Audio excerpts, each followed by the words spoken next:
ॐ भद्रं कर्णेभिः शृणुयामदेवा भद्रं पश्येमाक्षभिर्यजत्राः स्थिरैरङ्गैस्तुष्टुवागुंसस्तनूभिः व्यशेम देवहितं यतायुः स्वस्ति न इन्द्रो वृद्धश्रवाः स्वस्ति नः पूषा विश्ववेदाः स्वस्ति नस्ताक्ष्यो अरिष्टनेमिः स्वस्ति नो बृहस्पतिर्दधातु ॐ शान्ति शान्ति शान्तिः.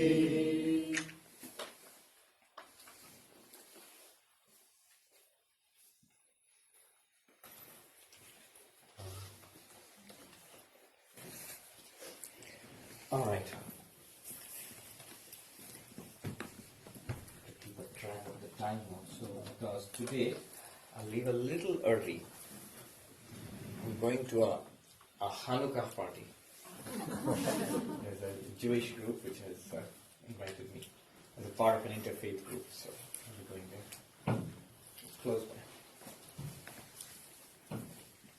Now, we have reached the climax of the second chapter in the Mandukya Upanishad. We're studying the Mandukya Upanishad and the Mandukya Karika. In the second chapter, we just read the 32nd verse. We already done 33rd verse also, I think. Yeah. 33rd and 34th also? Yes. Right. 33rd and 34th are basically explanations of the 32nd verse. The 32nd verse is the climax of the second chapter. It says, Na nirodho na chutpatti na baddho na cha sadhaka na moksho na vai mukta ityesha paramarthata. What is the highest truth, the final truth, conclusion of Advaita Vedanta? That there is no cessation, no beginning, origination of this universe. There is nobody who is in bondage, nobody is doing spiritual practices, nobody who is seeking freedom from bondage, because there is nobody in bondage. And there is nobody who has attained freedom also. And this is supposed to be the highest truth. But we understand in what sense. This is not, actually, it sounds shocking, but it is nothing other than the standard teaching of Advaita Vedanta. Brahma Satyam Jagat Mithya Jiva Brahmaiva Napara. Brahman, the Absolute alone is the truth. Brahman is the truth. The world is an appearance of Brahman, and you are nothing but Brahman. In the language of Mandukya Karika, how do you put it? What is the world in the language of Mandukya Karika? The world of the waking, the world of the dreaming, the deep sleep, potential world. All three worlds are appearances. The truth is the underlying consciousness, that is Turiya. Or even to put it precisely in the language of Mandukya, the first three are appearances, the fourth is the truth. If you have read Mandukya, you will know what is meant by first three and fourth and all of that. So in the shorthand of Mandukya Karika, the fourth is the truth. 1, 2, 3 are appearances. Waking, dreaming, deep sleep are appearances. The waker and the waker's world, the dreamer and the dreamer's world, and the deep sleeper and the deep sleep potential world. They are appearances of what? In what? Of that Turiya, the fourth one, consciousness itself. In consciousness itself. They don't have any reality of their own. This is the meaning of Brahman being the ultimate reality. What is Brahman? That fourth, the pure consciousness. And the world being false means these three, the waking, dreaming, deep sleep, or in more philosophical language, the gross, subtle and causal, Stula Sukshma Karana. Stula Sukshma Karana Prapancha is the Sanskrit word. So these are appearances. And who are you? Are you an appearance or are you the reality? Depends on what you think yourself to be. If you think you're the waker, that's not the ultimate reality about yourself.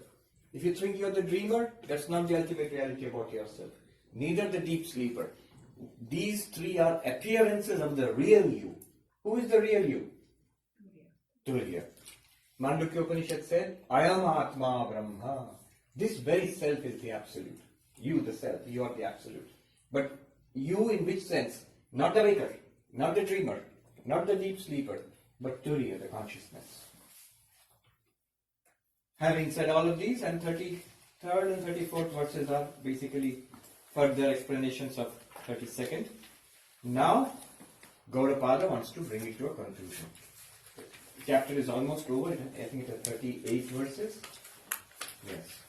So, from 35 onwards, 36 onwards, 35 onwards. From 35, 36, 37, 38, they are concerned with with spiritual, with the realization. Question is that if this is the truth, then why don't we realize it? Why don't we see it? If this is the truth in all periods of time, past, present and future, why isn't it that we are experiencing it at any time at all? It doesn't seem to be. If it is everywhere, why is it that we are not seeing it anywhere? If it is I myself, how is it that I am so mistaken about myself? So, how do you realize it? After all, that's the purpose. Not just to make a fine philosophy of it. The purpose ultimately is to transform our own lives by realizing this, to make it a living reality. To ultimately, the result should be overcoming of sorrow and attainment of peace or joy. Atyantika dukkha nivritti paramananda prapti.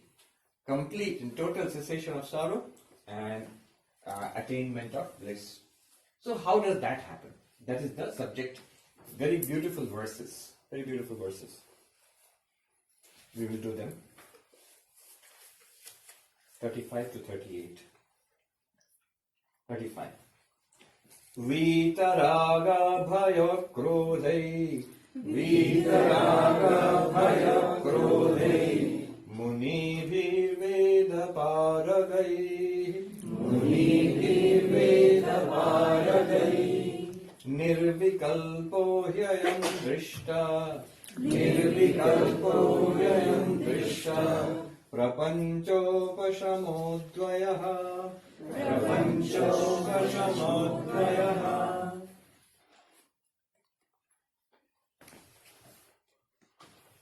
What is the, I don't get the English book. What is the English translation? Can you read it out? Yeah. By the wise who are free from attachment, of fear and anger, and who are all well versed in the meaning of the Vedas, this, the Atman, has been verily realized as totally devoid of all imaginations, such as this prana, etc., free from all illusions of the manifold and non-dual. Very beautiful verse. Drishtaha, it is realized. Seeing means realized, not seeing with the eyes. Because we have already, in the 7th mantra, or earlier also it has been shown that the ultimate reality is adrishta. It is not an object of the senses. Now it is saying drishtaha, it is seen. Seen only figuratively. It is realized, it is known. Known as I myself, my own reality. What is this Atman like? Nirvikalpa, without distinction, without difference. What do you mean difference, distinction? Specifically, of course, we saw earlier some 35 theories were given about the ultimate reality. Starting with God, or so many theories were given. Time, or somebody said, so many different ideas were given, different theories, dualistic theories, which were dismissed. So these are the vikalpa, possible alternatives. Atman is devoid of these alternatives. Nirvikalpa. Also, nirvikalpa means without distinction of waking, dreaming, deep sleep, in which the waking, dreaming, deep sleep keep coming and going. But in itself, it's not distinct from. See, the waker is distinct from the dreamer. The dreamer might have been on a flight to Mumbai. The waker wakes up in a bedroom loft in Manhattan. They're two different people. They're different in the sense, of course, you will say, I imagined it, it's true, but the time, space, activities of each is different, they're distinct. But the underlying consciousness has no such distinctions. Nirvikalpa. And then, Prapanchopashama. This is a word which we saw in the 7th mantra of Mandukya Upanishad. Remember, Prapanchopashamam Shivam Advaitam Chaturtham Manyate. Yeah. Prapanchopashama means cessation of the universe. That Turiya is there where there is no universe at all. A gold bracelet is different from the necklace, is different from the ring. But gold is where bracelet, ring and necklace lose their differences. As gold, they are the same. A wave, a bubble, foam, they're different from each other. But as water, they are the same. So in the same way, in consciousness, all these differences, they cease. Prapanchopashama, the universe of duality, ceases in this fourth, in the pure consciousness. There is no difference there. Advayaha, non-dual. Non-dual means there is no second apart from Brahman. I'm using Brahman and Turiya interchangeably. In the language of Mandukya Upanishad, the waker and the waker's world are not apart from that pure consciousness. Just as I've given you the example of the bangle and the necklace and the ring, I keep giving that example, it's a very good example. If I say bangle, necklace, ring, how many are there? 3. You're not convinced. Count, simply count. 1, 2, 3. But if I say gold, from the point of gold, how many are there? 1. If I say, you say gold, 1. Bangle, necklace, ring, 3. Bangle, necklace, ring. Gold, 1. But suppose I say bangle, necklace, ring, gold. How many are there? 4. Who said 4? It's 1. Just because I showed this before, I mean it before. If you look at it, suppose the same gold is made into a bangle. And it's taken away, melted and made into a necklace and presented to you. Taken away, melted and made into a ring presented to you. How many are there actually? There's only one thing. That gold. It appeared in different forms with different names. Different names, different forms, different use. In Sanskrit, Nama, Rupa, Vyavahara. Different. But from the gold point of view, only one. And what is the relationship of that one with the 3 ornaments? Non-dual, not 2. What's the relationship of gold, of bangle and necklace and ring? 1, 2, 3. But what's the relationship of the gold to the bangle, necklace and ring? Non-dual. Those 3 are not, are you following me? Those 3 are not separate. If I say the water in the ocean, and I count 10,000 waves, so have I counted 10,000 plus one more thing called water? No. Water is the one, and what is the relationship of this one with the 10,000 waves? Non-dual. They are not a second thing apart from that water. Why? You take the water away, not a single one of those 10,000 will remain. Take the gold away, not a single one of those 3 ornaments will remain. So, the relationship between consciousness,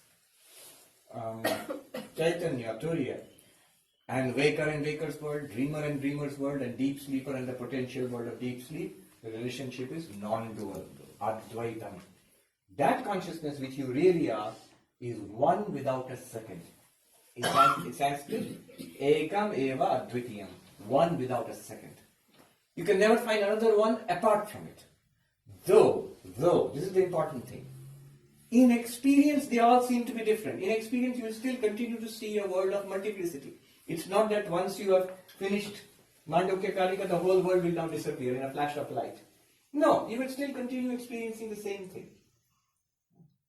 When you see a movie on a screen, there are thousands of things there. There are objects and gadgets and people and places and stars and moons and all of those things are there in the movie. But with respect to the screen, there's only one thing there, the screen. Or you can say light at the most. Right? After realizing that, there is only one thing there, the movie screen. After realizing that, can you still see the movie? Yep. Not sure. Of course, that's how we see a movie. We know it's not really there. But we see all the differences and we enjoy the differences. Unless difference was there, enjoyment would not be there. Activity would not be there. A movie would not be possible.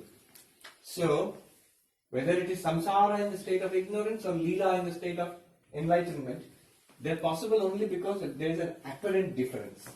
Without that apparent difference, no game is possible. The play is not possible. Movie is not possible. Before, when it is in a state of ignorance, the movie is a tragedy. After enlightenment, it becomes a comedy for the enlightened person. Advayaha, non-dual. A small distinction I would like to make here is see if you see the beauty of this point. There is a Sanskrit word, nirvishesha. This nirvikalpa which we just used, nirvishesha. Nirvishesha means without any distinguishing attribute. Without any distinction. Vishesha, difference. Distinction. Nirvishesha, without any difference. Now, the Atman, Turiya, is without any distinguishing attribute. Distinguishing attribute is that which sets something apart from anything, something else. Tall, short, fat, thin, black, white. Qualities. Qualities. They distinguish one from the other. If qualities are not there, if characteristics are not there, the Sanskrit word is nirguna. Right? Beyond our characteristics. So, saguna, nirguna, these are opposite things. Saguna means with a lot of characteristics. Nirguna means without any characteristic. Now, that's the normal way we understand Advaita, but it's not correct. When we say Saguna Brahman, Brahman with characteristics, God, all powerful, omnipresent, omnipotent, all loving, all good, a host of auspicious qualities. That's how God is understood in religion. And when Advaita Vedanta speaks about Brahman, beyond everything, so we cannot apply any such distinction to Brahman, any such quality to Brahman. We call it Nirguna Brahman. But they are opposites. What Vedanta is saying is, Nirguna Brahman and Saguna Brahman, they are different. As far as the distinction is given, they are clearly two different descriptions. If Nirguna Brahman is different from Saguna Brahman, then that's a distinction, a Vishesha. Are you with me? Mm-hmm. I introduced the term Nirvishesha, without any distinctions. But if you are devoid of qualities, that itself is a quality. Because it sets you apart from that which has qualities. We can understand Nirguna Brahman because it's different from what? Saguna Brahman. So something beyond Nirvana. There is something beyond Nirguna Brahman and Saguna Brahman. What is that? That is the real understanding of Turiya. That is Nirvishesha. This Nirvishesha, actually that's the real meaning of Nirguna. Nirguna does not mean only devoid of qualities. It means also with qualities. So Nirvishesha means without any distinction. We are not saying anything different here. I'm just showing you, we've already said this many times, but I'm showing you an interesting fact. And it's very, very useful for our life. I'll show you how. Suppose you take a featureless mass of gold, lump of gold. Say that is the gold without any shape, without any, whatever featureless you take, some shape will be there. Anyway, let's say a shapeless lump of gold without any particular name for it. And you take a necklace, and you take a bracelet, and you take a ring. Necklace has a definite form, a definite name, and a definite use, which is different from the name, form and use of bracelet, which is again different from the name, form and use of ring. Right? And the lump of gold in itself does not have any particular name or form or maybe even any particular use as such. Now, if this is the difference between Nirguna and Saguna, what Advaita wants to say is, gold in itself is Nirvishesha, that means it has no distinction, even when it seems to have distinctions, even when it is a necklace with this form and this name and this use. Name, necklace. Form like this. Use, you put it here. What is it? Same Nirvishesha gold. Same Nirvishesha gold is with this form, bracelet. Name, bracelet. Use here. Same Nirvishesha gold is now in the ring with this form, this use, and the name ring. What I mean to say is, the gold, because it does not have any intrinsic shape. If I ask you what is the shape of gold, you will say question is not correct. Depends on how you mean. I'll tell you which ornament is gold. You will say whichever. Gold is comfortable as a necklace, ring and bracelet. Is it not so? Gold is equally happy as a necklace, bracelet and ring. Gold sees no contradiction. Gold is equally happy if you put it here, if you put it here, if you put it here. But not so for the bracelet, necklace and ring. If you call the necklace a bracelet and say, hey, my name is necklace, why are you calling me bracelet? If you take the necklace and put it around your wrist, you say, you fool, don't you know where to put a necklace? You put it on your neck. So when it's from the ornament point of view, distinctions are there and they matter and they distinguish each other. From gold point of view, equally happy with all the distinctions or without any distinction altogether. Alright. This non-distinctive gold, this example, is what applies to Atma Turiya. In itself, it is devoid of any kind of characteristics. And it is comfortable with all characteristics. All characteristics depend upon it. Whether you are waker, dreamer, deep sleeper, consciousness is fine with it. What is the application of this? Application is tremendous. See, if you say consciousness without any distinctions, consciousness without any attributes is the highest reality. The tendency will be to erase the attributes. The tendency will be to sit in samadhi and go into nirvikalpa samadhi. Wipe out the world. It's like if you say gold in itself without any names and forms, that is the highest. The tendency will be to melt the ornaments down into a lump of gold.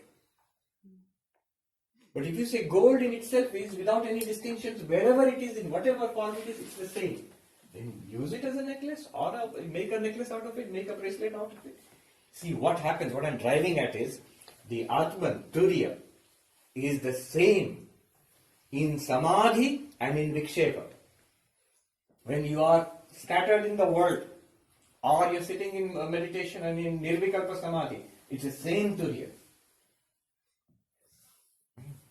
One Uttarakhand sadhu put it this way. Janma Mrityu, birth and death, Sukh Dukh, happiness, in happiness and misery, in birth and death, in health and sickness, in great difficulties or in aram, in great ease. It is the same Atman. Absolutely the same and not affected. And this is possible because the Atman is the term I used, Nirvishesha. Do you understand the difference between these terms? Saguna, Nirguna, Nirvishesha. Saguna means with qualities. Nirguna is the opposite, without qualities. But Nirvishesha is a term. Nirvishesha means without any differences, without any distinctions. This is equally happy as Saguna and Nirguna also. Nirguna is distinguished from Saguna. If you have attributes, then you cannot be without attributes. But if you are without distinctions, you can be happy as Nirguna, you can be happy as Saguna, and any kind of Saguna.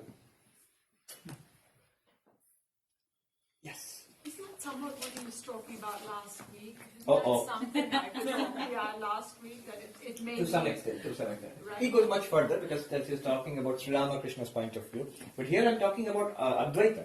Advaita itself, it's an important distinction. Because in Advaita we tend to push you from the qualified to the non-qualified, from the dualistic to the non-dualistic. The tendency is always to turn away from the world. But it's foolish. Because it's as good as trying to say gold is the reality of the ornaments. And if there is a rush to melt down all ornaments and make it into a featureless lump of gold, no. Not necessary. Nirvishesha, Nirvikalpa means Nirvishesha. That Turiya is perfectly comfortable with the world when the world exists. It's perfectly comfortable when the world is not there. Just yesterday we were in the museum. The Dark Universe show is in the Hayden Planetarium, Neil deGrasse Tyson. So that planetarium. The Swami had come, we were showing him there. So before the Big Bang, and Big Bang in that show is really a Big Bang. We give you a sharp certainty. So, before the Big Bang, a nothingness, a potential state of the universe. Turiya, same. And the universe is created, and differences are there. So many differences come in that same Turiya. Turiya is equally comfortable. Somebody here? No. Yes, I come to you. Yeah. Return. Just to ensure that I'm not getting lost in semantics, I'm just trying to see what is the significance of Nirvishesha. I understand what you said, that Nirvishesha has no problem being Saguna or Nirguna. But to me it appears we went from Saguna to Nirguna only because we left the qualities. Yes. And anything that doesn't have qualities cannot be distinctive by definition. Yes. Right? Yes. So from that sense, when you go from Saguna to Nirguna, you are Nirvishesha automatically. Exactly. Correct. Now, you see then, what is the why at all mention Nirguna? If Nirvishesha is comfortable with all types of situations in life. Because without the understanding of a Nirguna reality, a reality beyond all distinctions, this Nirvishesha idea will not come. Then why introduce the Nirvishesha idea at all? Because otherwise there's no harm really in philosophy. But in our mind, our psychology plays in such a way, we'll immediately set up a duality between Nirguna and Saguna. Exactly. And it is set up. Lot of debates, and in spiritual life also it becomes a problem. I prefer the Saguna beyond the Nirguna. I prefer the Nirguna beyond the Saguna. I'm Advaitin, I prefer Nirguna. The answer is the Nirguna is right there in the Saguna. That is the whole idea of worship of gods and goddesses in Hinduism. Entirely based. A Hindu can say without any sort of contradiction that when I am worshipping Durga or Kali or Shiva, I am worshipping my Satchidananda non-dual Brahman alone. How can you worship non-dual Brahman? You worship it is inherently dualistic. No. The Nirvishesha Atma, with Nirvishesha, without distinctions. The Nirvishesha Atma, with the power of Maya, we generate apparent distinctions of worshipper and worshipped. I am with this body and mind, I become the worshipper. With that Maya Upadhi, that same Nirguna Brahman, Nirvishesha Atma becomes the Saguna Brahman. And worship can go on. But it's all possible because the Saguna is, the Nirguna is the reality. The Saguna is the appearance thereof. Why is it all possible? Because, am I going too fast? Or two things could be. I'm moving so fast that what is he talking about? Or it's also obvious. We are advanced. We are a Vedanta study group, so I move along faster. It's all possible because, see, gold in itself does not have any name and form as an ornament. If the names and forms of ornament were as real as gold, then this could not have been possible. Then you would be stuck with if you have a necklace, you are stuck with a necklace. The same substance can again never be a bracelet. But the substance gold is of a higher order of reality than the name and form of necklace. So it can easily change from a necklace into a bracelet. Not even change. The names and forms can change, the substance can remain the same.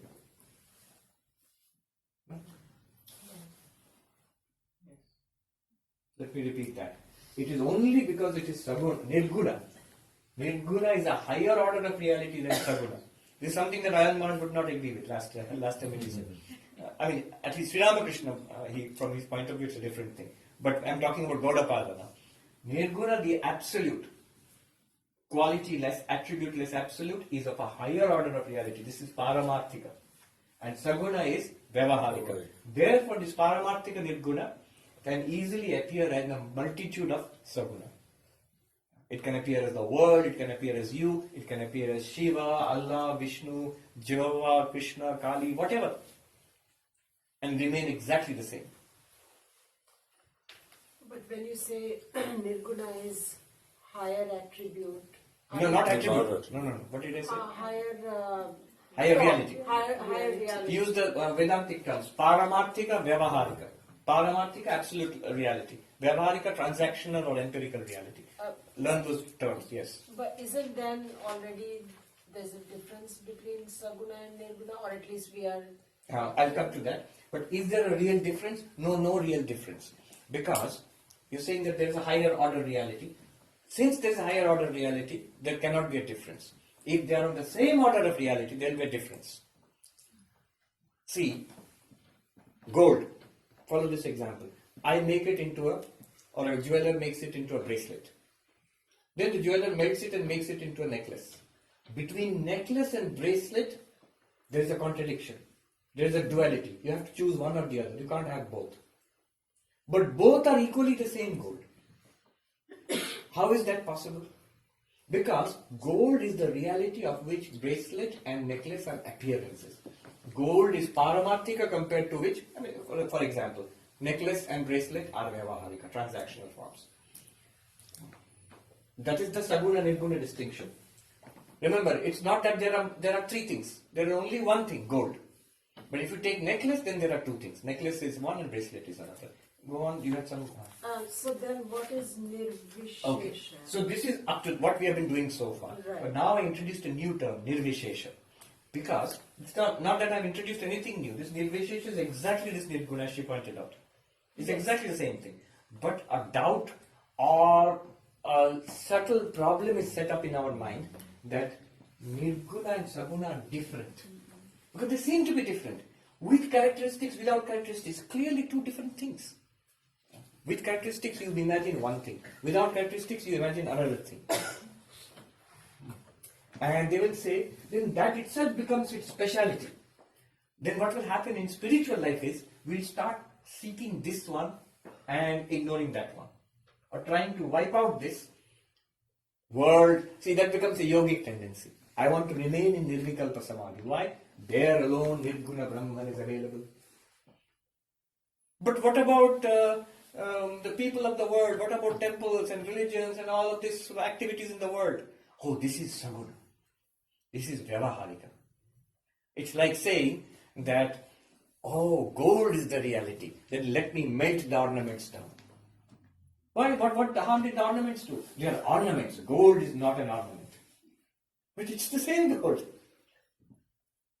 Yes. So, the reason because it is Advaita Vedanta Yes. and the path through knowledge,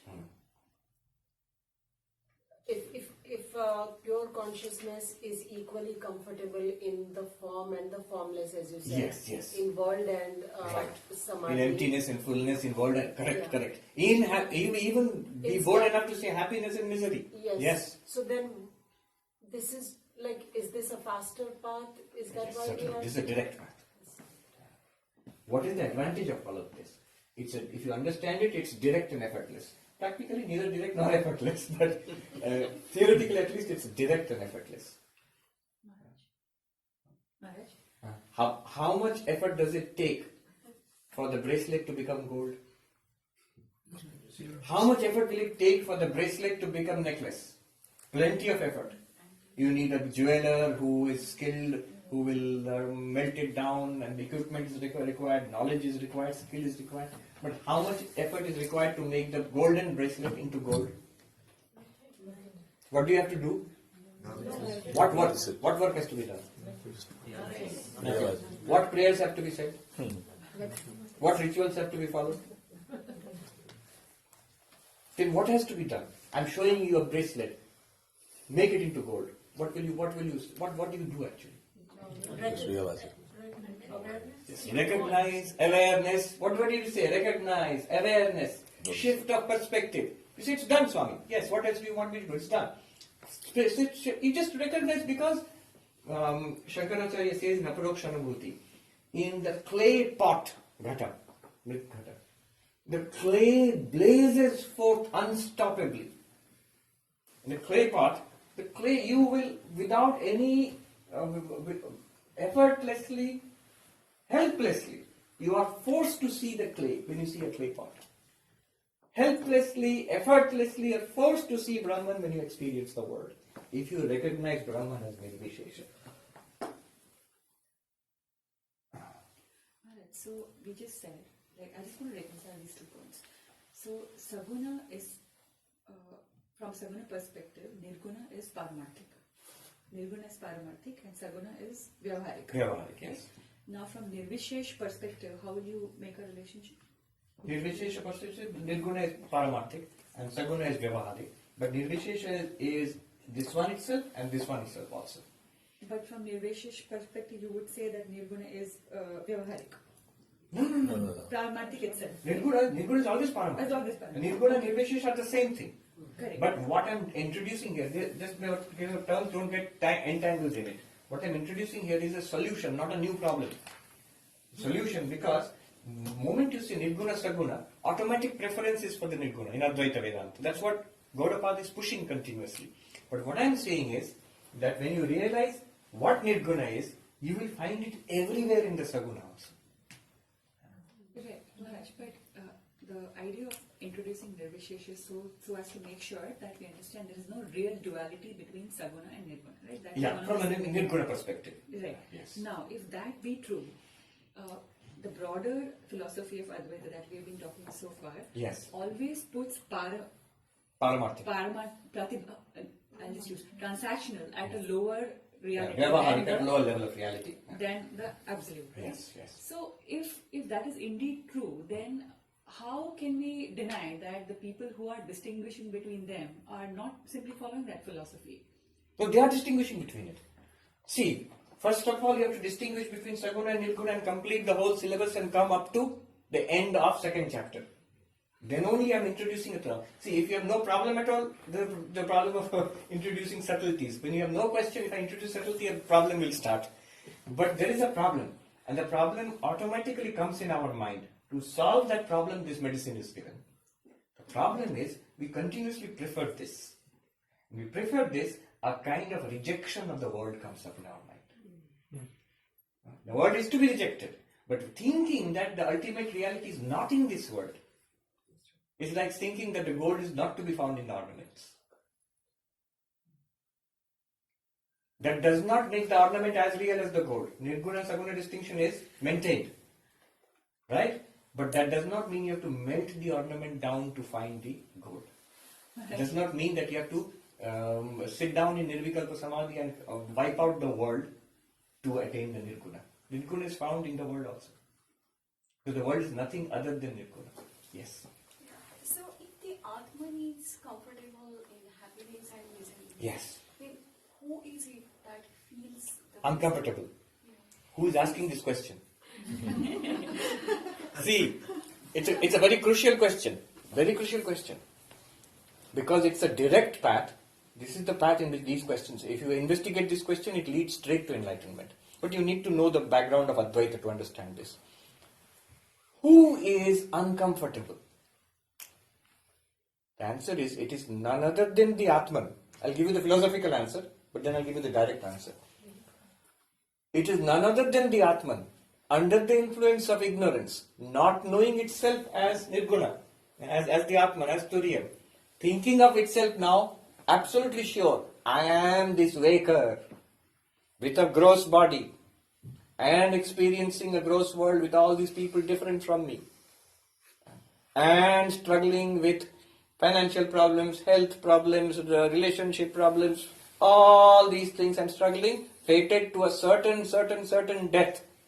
Or if you are a believing person, religious person, then fated to go to heaven or hell, most likely hell.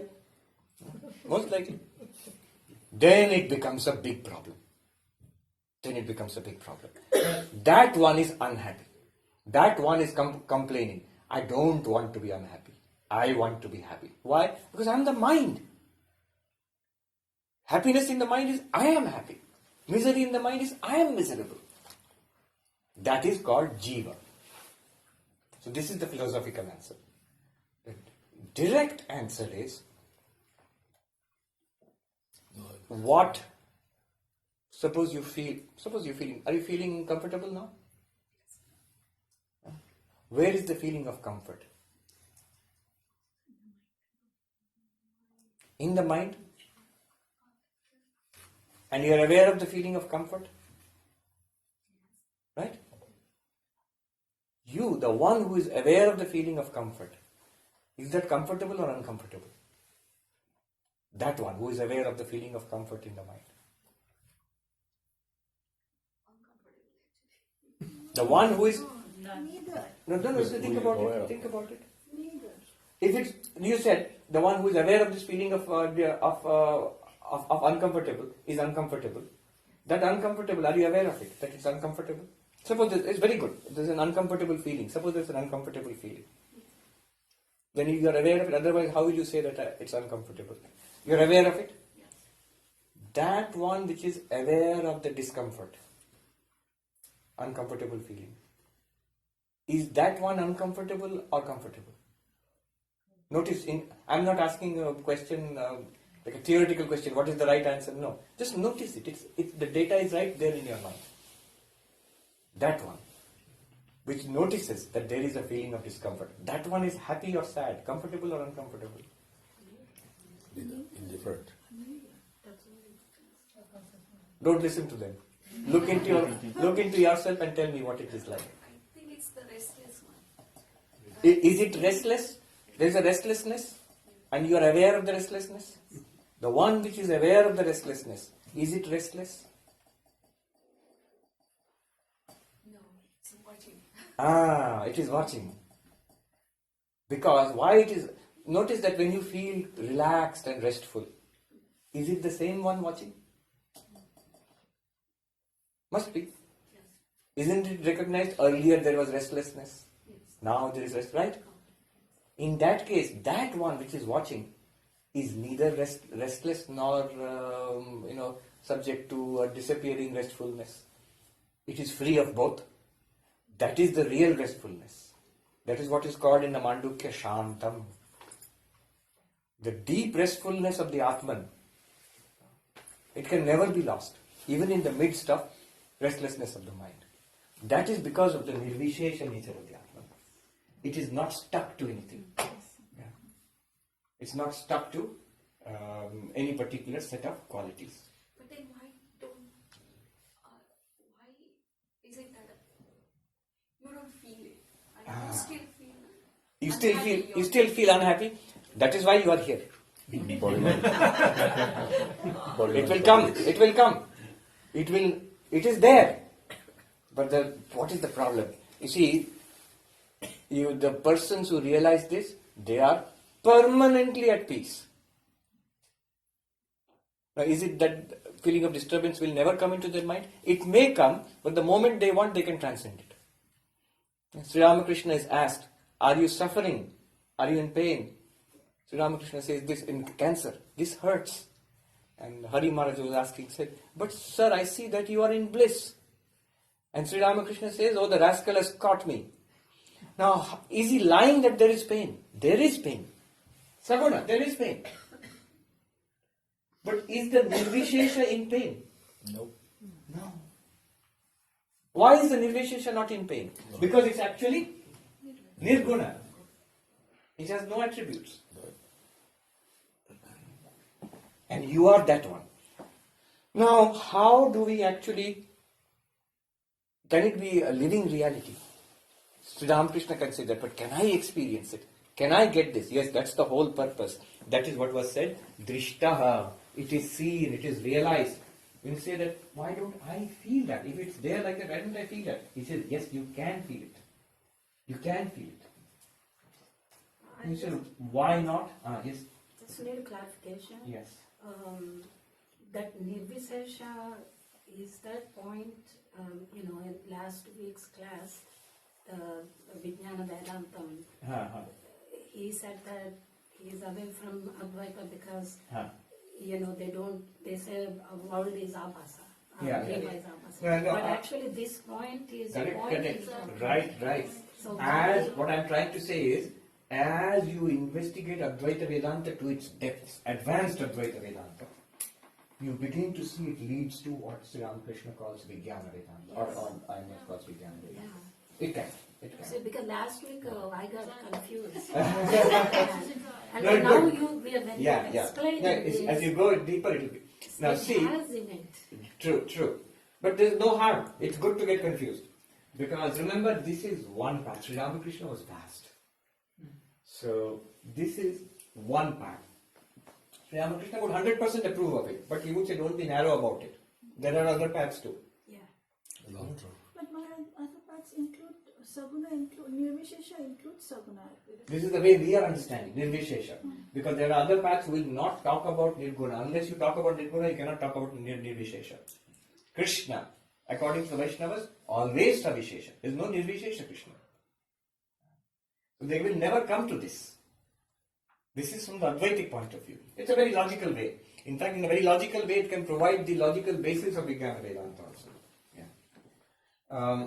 But there is more to be said. Sri Ramakrishna did not approach it through this path. But Advaita is fully, Gaudapada would be fully happy with that Vijnana Vedanta approach, but in his own unique way. See, what's the difference is this. Gaudapada, if you ask him strictly, what is your approach to all the other things? Vaishnavism or other religions and all of that. He will say, look at those 35.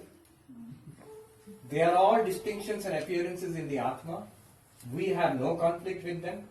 After all, the truth is very simple. Why talk about things this against the other? Come to your own experience, waking, dreaming, deep sleep, that will point to one Nirvishesha consciousness. You will be free. If you go to Shankaracharya, he makes it a little more clear and a little more objectionable. He says, Gaudapada's great discovery is called Avirodha. There is no contradiction between the Turiya, between Advaita and anything else. Why is there no contradiction? Because of this idea of Nirvishesha. What contradiction is there between gold and necklace? Nothing. What is the contradiction between necklace and bracelet? Plenty of contradiction. One or the other. But gold and necklace, nothing. Gold and bracelet, nothing. Gold and ring, nothing. I'll come to you. So there is no contradiction. This is called Avirodha. But Shankaracharya goes further and he teases out the implications of Avirodha, which can be quite objectionable to dualists. He says it is like this. Why there is no contradiction between Advaita and all the other philosophies and teachings? He gives the example. The Advaitin is like a person, you are sitting on your elephant. This is an old example. Imagine 1400 years ago in a small village road in Kerala. So there are a lot of elephants. You are going on your elephant down the road. And this madman comes, Shankaracharya says in his commentary, this madman comes in front of you. Charge your elephant against mine. Let's have an elephant fight. So imagine, in these days, the teenagers, they race motorcycles, so they race elephants maybe in those days. So, charge your elephant against mine. Let's have an elephant fight. Let's fight my elephant against your elephant. But he's a madman. He's on foot. There is no elephant at all. What will you fight with? That person has no elephant against whom you can charge your elephant. So, from Shankaracharya's point of view is, from the Nirguna perspective or the Nirvishesha perspective, there is no other reality at all. All the other philosophies, they talk about it at a Vyavaharika level, with whom we have no contradiction. Let them say anything. Take it one step further, all are appearances. Advaita alone talks about the reality. So there is no contradiction. That is, Gaudapada himself doesn't say it, Shankaracharya draws that out. You had a question? Yes. Swami, maybe it's not a good question after so many classes. It shows the ignorance, but it's very easy after all these classes to grasp what she just grasped. Yes. What is the true self? Right? That you are the true Atman and you are the witness, that is the consciousness Yes. for yourself. And it's, the concept of Atman is, I think, one that we can all relate to. Good, yes. Which is progress. Yes, which is a very big progress. Yeah. The stepping back from the body-mind, especially from the ego, to the witness of the ego, to consciousness. That's the real progress. Yeah, Yes. that is, and so, Even in understanding, that's real progress. so that's the good news. The bad news for me personally is to take it to the next level and extrapolate it to Brahman and break it up as Saguna Brahman and Nirguna Brahman is a leap that's just, we managed to build a theory around it, and you conveyed that theory to us really well, Yes. but still it feels like theory.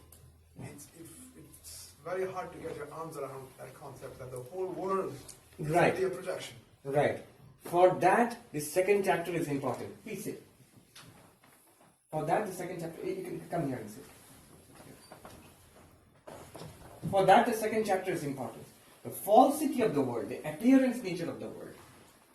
In that case, from your perspective as pure consciousness, the entirety of the world appears to you in you, the awareness.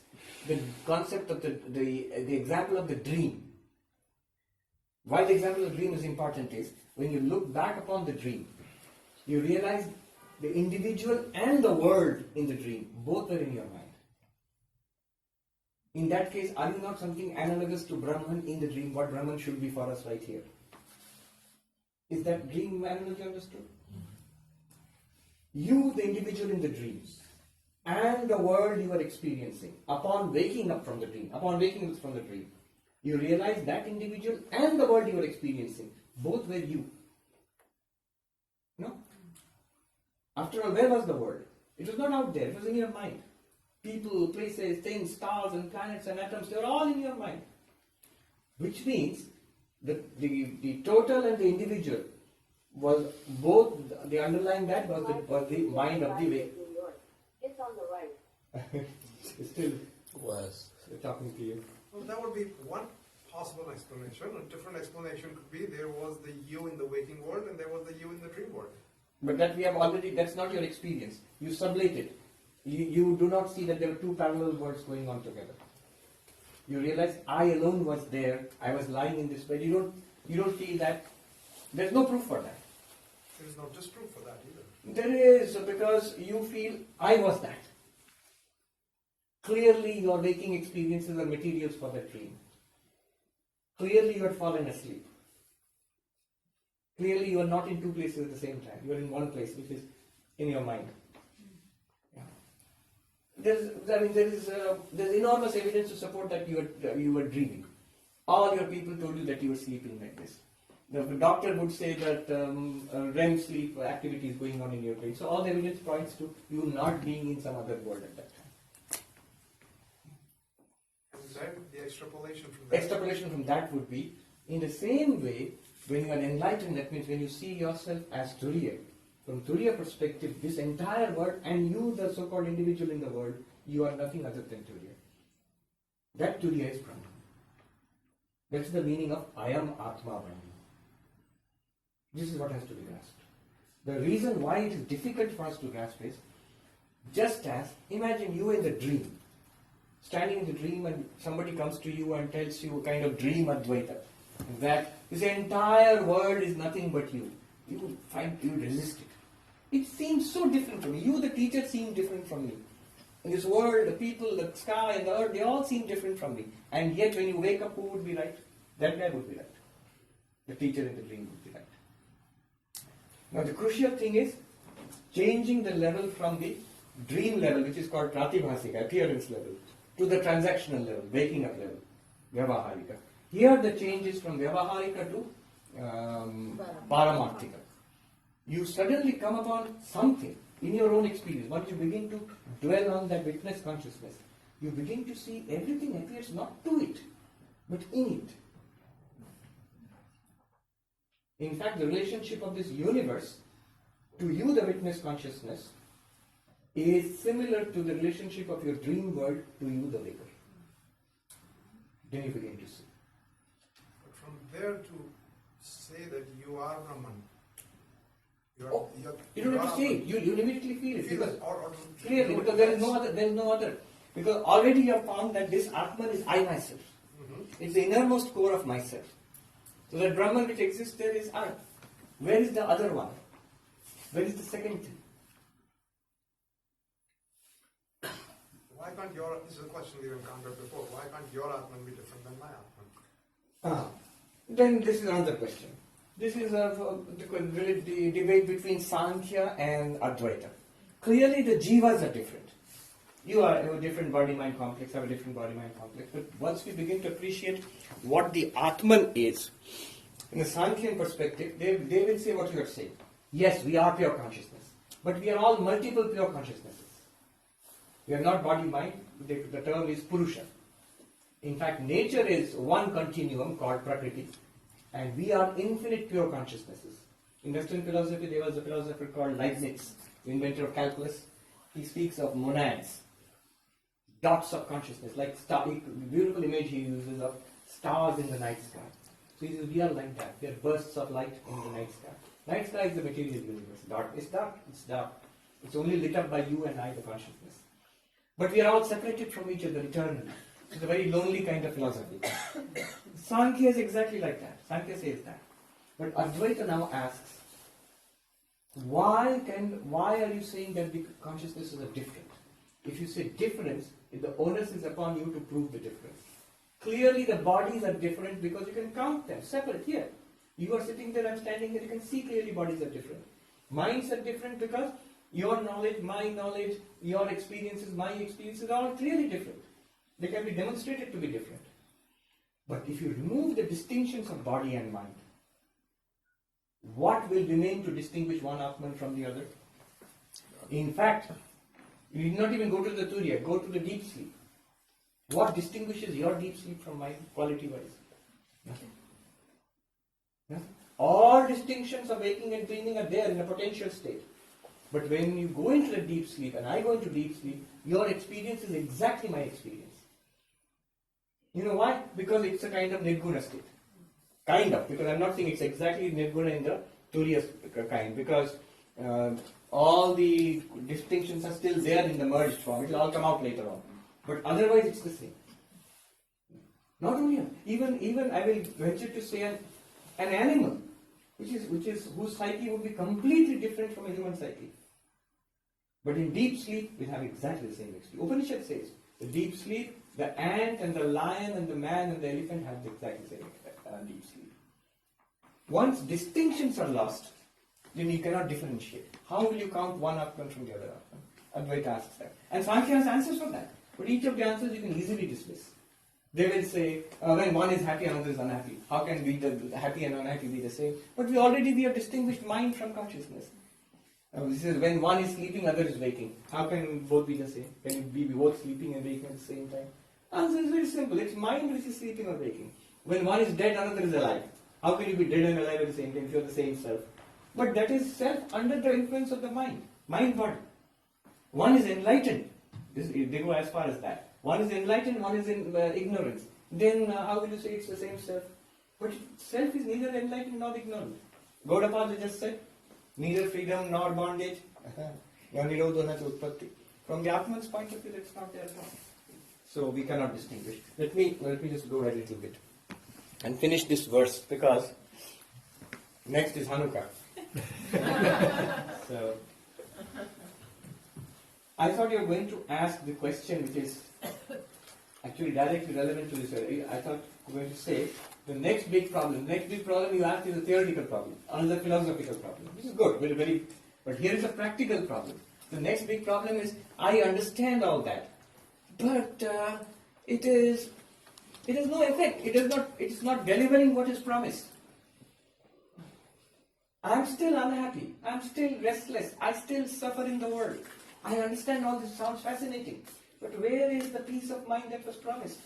Where is the transcendence of sorrow that was promised? So, he says here, verse number 36. 36. What is required? Drishtaha, it is seen. Who sees? Vitaraga bhaya krodhe munibhi veda paraghe.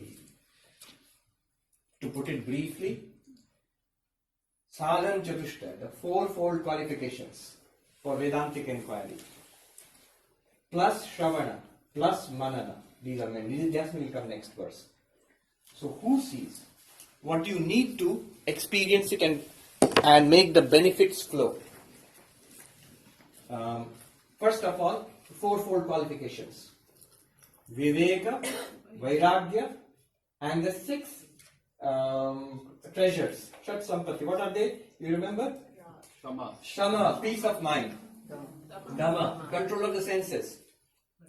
Uparati, withdrawal from worldly enjoyment.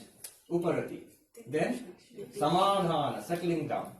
After you have withdrawn, settle down.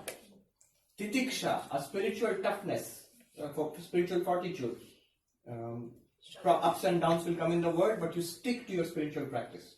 Titiksha. And then Shraddha, a faith that I may not have realized this, but there is some truth in this. Let me try and realize it. I will. So hold on to that. So this is 6-fold treasures of the. In a journey, you need treasure. You need funds to make the journey. So the 6-fold. And then last one, mumukshutvam. See how confusing it can be. Just now, Gaudapada said no mumukshu is there at all. Now he's saying these qualities are necessary.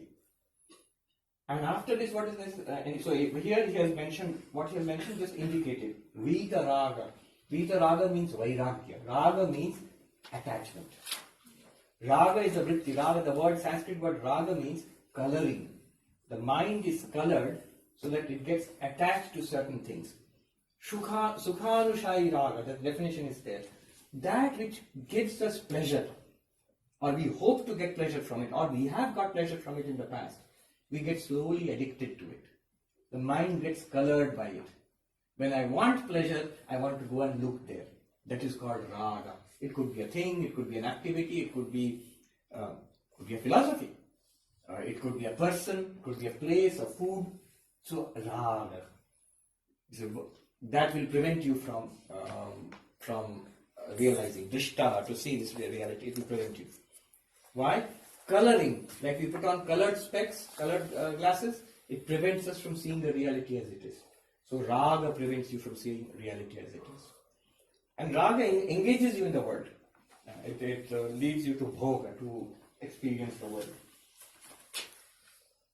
Bhaya, krodha, fear. Fear always concerned with the future. Something, somebody, some object happening or person, fear. Fear is connected with the future. And then the opposite is shoka, grief, connected with the past. Both of them disturb the mind. Krodha, when desire is frustrated, krodha means anger comes. This also disturbs the mind. So, they teach it so nicely. Today I don't have much time, but I'll tell you a little bit. See, the foolishness, one person was saying that the opposite of raga is also bad, dvesha. Dvesha is detesting something, disliking something. So you have dvesha, distaste or a dislike for your enemy. The teacher is saying, you don't want your enemy. Remember, it's in the Himalayas. So, you don't want your enemy to stay in the village. And you dislike him so much, you don't even want him around in the village. And the result is you have invited him into your heart. He says in Hindi, द्वेष करते हो इतना गांव में भी नहीं रहने देना चाहते हो, गांव में भी ना रहे, लो आ गया आपने दिल में. You hate somebody so much, you don't want to see him around, you have invited him into your heart, he stays in your heart. That's the nature of hatred, dislike, anger, will come into you. Anger, it says, it's a fire which before burning anybody, you're angry. No, even for a good cause. I see people with righteous causes, very angry people. With a good cause. That it's a fire. But before burning up the object of your anger, it burns up your own heart. It burns the place where the anger. Fire always burns the place where it's lit first. It's lit in your heart. That's why the wise person, this is Swami Vivekananda said, it's the fool who cannot get angry. It's the wise person who does not get angry. So, krodha. These are the opposite of shama. Shama means peaceful mind. So, peaceful mind is destroyed by these things. but it's indicative of the sixfold treasure. All are not mentioned here. Munihi. Munihi means literally means a sage, but literally, if you take the Sanskrit meaning, Mananashila, the one who's given to thinking deeply and clearly. The Vedantic meaning, Shankaracharya says, Viveki. Mananashilai Viveki. So remember, Viveka Vairagya. So Viveka. Viveka is the distinction between the eternal and the non-eternal. Viveka Vairagya. This distinction. So Vitaraga is Vairagya. Bhaya Krodha, from whom fear is gone. Fearless. Peaceful, not angry. And Viveki, clear distinction. My goal is spiritual enlightenment. Not anything else. Not distracted by this and that. Especially in this world. Continuously distracted by those little infernal screens. I've also got in my pocket. So we're distracted. Veda Parage. Now what do you need? You asked a question. Then if it's there, now she's distracted. You asked a question. That if it is there, why don't we see it? If it's so clear and so direct, it says you need to be introduced to it. Veda Parage means the one who knows, literally knows the Vedas. Shankaracharya comments there. By Vedas is meant here the Vedanta, the final teachings of the Vedas, the Upanishads, the conclusion of the Vedas, what we studied. For example, in Mandukya Upanishad, waking, dreaming, deep sleep, and the Turiya. You are clear about this. The teaching is complete. You have thought about it. Shravana Manana has been done with fourfold qualifications. Then Drishtaha. Ayam means this Turiya, the fourth. In the seventh mantra we ended with Sa Atma Sa Savigyeya. That is Atman, which is to be realized. Drishtaha means it is realized. So fourfold qualification, Shravana Manana, necessary to realize the Atman, which is Nirvishesha, or here Nirvikalpa, and Advaya, non-dual, and Prapanchopashrama, where the universe has no separate existence.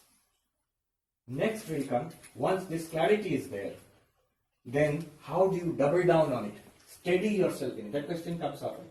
I begin to get it, but can I keep it continuously? Yes, that will come next. These verses are simple, but very powerful. Happy Hanukkah to everybody. Om Shanti Shanti Shanti Hari Om Tat Sat Shri Ram Krishna Arpanamastu